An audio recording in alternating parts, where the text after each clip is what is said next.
kepala suku Soge mengatakan bahwa mereka akan bertahan sampai mati di tanah HGU, saya kira ini berlebihan juga ya. Karena kalau kita bicara secara hukum positif, memang masyarakat adat ini kan tidak punya kekuatan, tidak punya legalitas ya. Jadi eh, tidak bisa kita hanya berdasarkan nekat dan nekat, saya kira tidak bisa.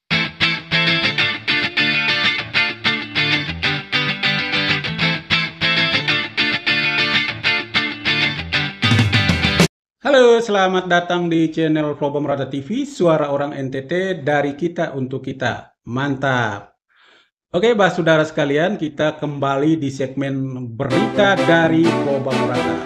Dan kali ini kita akan membahas 3 berita ya. Berita terkait dengan kejadian di Kabupaten Sika di Maumere beberapa waktu lalu, yaitu proses penggusuran ya, penggusuran di HGU Nanghale yang dilakukan oleh PT Kris Rama. PT Kris Rama ini adalah salah satu badan usaha milik Keuskupan Maumere, gitu ya. Oke, kita bacakan yang pertama, berita yang pertama dari ekorant.com pada 1 Februari 2025. Judulnya adalah Kementerian ATR garing BPM diminta hentikan aktivitas PT Kris Rama di wilayah adat suku Soge Natarmage dan Goban Runut. Ya, permintaan ini disampaikan oleh Perhimpunan Pembela Masyarakat Adat Nusantara (PPMAN). Menurut PPMAN, PT Krisma ini dianggap merusak dan mengancam kelestarian wilayah adat dua suku tersebut. Kemudian berita yang kedua adalah suarasika.com pada 30 Januari 2025. Ya, judulnya adalah Masalah Tanah HGU di Sika, Kepala Suku Soge, kami bertahan sampai mati. Wah, luar biasa ini. Dan Kepala Suku Soge ini menyatakan bahwa dia sudah 20 tahun di wilayah itu. Mereka ingin ambil hak ulayat mereka dari pantai sampai daerah pegunungan. Oke. Kemudian berita yang ketiga adalah dari suarasika.com pada 30 Januari 2025. Judulnya adalah Kabar Gembira, Pemkab Sika bakal redistribusi tanah ex-HGU di Nanghale.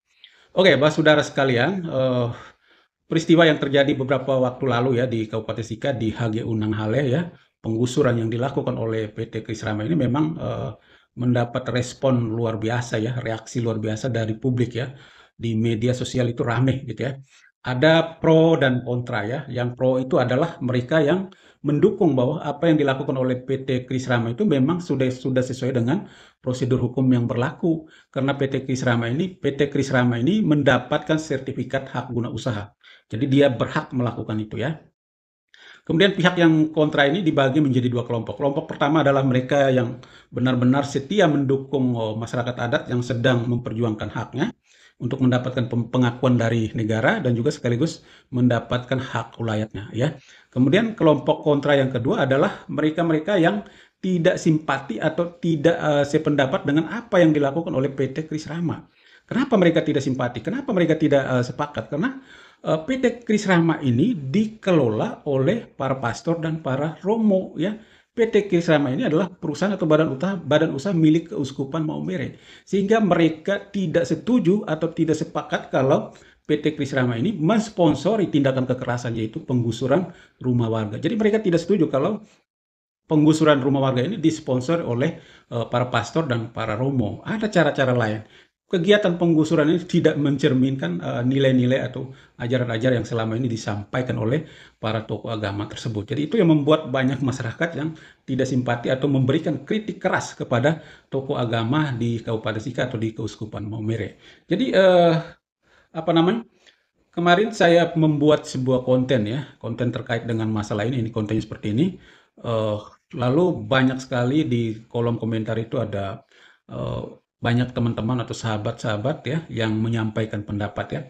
Ada pro, ada kontra, ada yang mendukung, ada yang mengkritik dan sebagainya. Ada yang justru mengatakan bahwa konten ini adalah bagian dari bentuk provokasi dan sebagainya dan sebagainya. Saya kira itu hak dia untuk berpendapat atau hak dia untuk berkomentar. Saya kira sah-sah saja ya.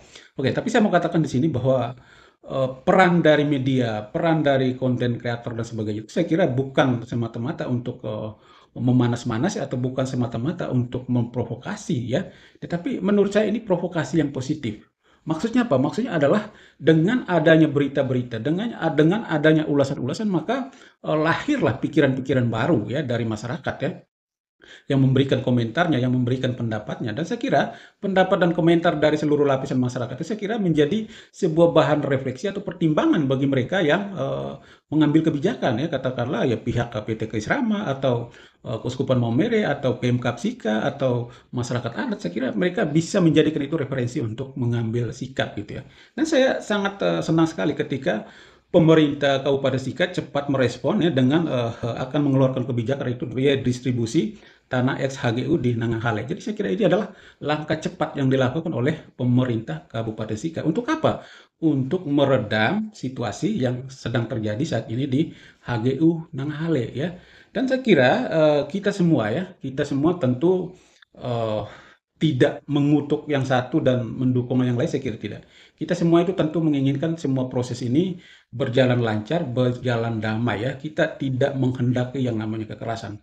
Kenapa banyak sekali orang memprotes tokoh agama atau para pastor, para romo karena mereka mensponsori kegiatan penggusuran ini? Kenapa? Karena kita mencintai gereja, kita mencintai para tokoh agama kita ini. Kita tidak mau mereka terjebak dalam tindakan-tindakan yang justru merusak citra mereka, yang justru akan membuat susah mereka di kemudian hari. Jadi itu yang tidak kita inginkan. Sehingga saya kira kritik-kritik yang disampaikan oleh masyarakat atau yang disampaikan oleh umat kepada tokoh-tokoh agama ini saya kira sebuah kritik yang baik. Ini adalah bentuk kasih sayang dari umat kepada gereja dan tokoh agama. Kita berharap supaya proses ini tidak berlarut-larut, tetapi ada penyelesaian cepat dan saya kira penyelesaian terbaik lah. Saya kira gereja ini punya cara terbaik untuk menyelesaikan masalah-masalah seperti ini. Tidak ada kegiatan tindakan penggusuran itu merupakan warisan dari gereja, saya kira tidak ya.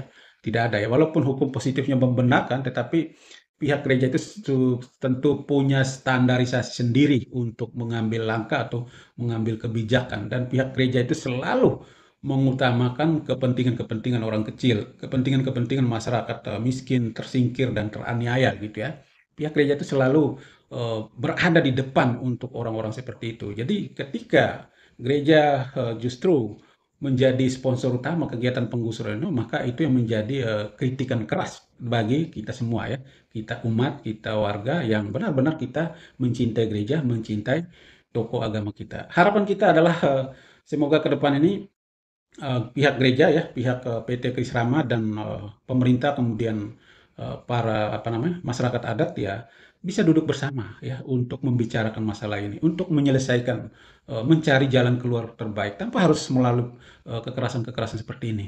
Ini kan sama saja dengan kita berkelahi di dalam rumah sendiri gitu ya. Orang lain menonton dan itu memalukan ya. Jadi harapan kita adalah gereja tetap harus mencari jalan terbaik ya. Gereja itu selalu mampu menemukan jalan terbaik untuk menyelesaikan masalah-masalah seperti ini. Lalu yang berikut terkait dengan masyarakat adat di Nanggahale ya, seperti dalam berita tadi suku Soge ya, kepala suku Soge mengatakan bahwa mereka akan bertahan sampai mati di tanah HGU. Saya kira ini berlebihan juga ya, karena kalau kita bicara secara hukum positif, memang masyarakat adat ini kan tidak punya kekuatan, tidak punya legalitas ya. Jadi eh, tidak bisa kita hanya berdasarkan nekat dan nekat, saya kira tidak bisa. Karena kita ini kan hidup di negara hukum, tentu semua itu harus kita taati. Kita harus mentaati hukum. Kita diatur oleh negara ini. Jadi kalau kita mau hidup teratur ya, kita harus mau diatur gitu ya. Jadi tidak bisa karena merasa diri bahwa didukung oleh banyak pihak ya, didukung oleh banyak pihak, banyak kelompok lalu sampai dengan membuat pernyataan seperti itu saya kira tidak pantas ya. Karena kita semua itu berharap bahwa ada jalan keluar terbaik yang menjadi solusi dalam proses ini gitu ya. Jadi tidak boleh membatasi diri bahwa kami akan bertahan di sini sampai mati gitu ya. Tapi kalau misalnya besok lusa ada mediasi kemudian duduk bersama dan menemukan solusi, ya saya kira eh, teman-teman saudara kita masyarakat adat ini pun harus rendah hati untuk mendengarkan atau rendah hati untuk berkompromi bersama mencari solusi terbaik ya. Kalau misalnya tokoh agama ya PT Kris Rama dan masyarakat adat ini berdampingan dan mengelola bersama lahan itu saya kira itu menarik sekali. Saya kira itu adalah luar biasa dan damai sejahtera sedang terjadi. Mantap, salam Proba Murata.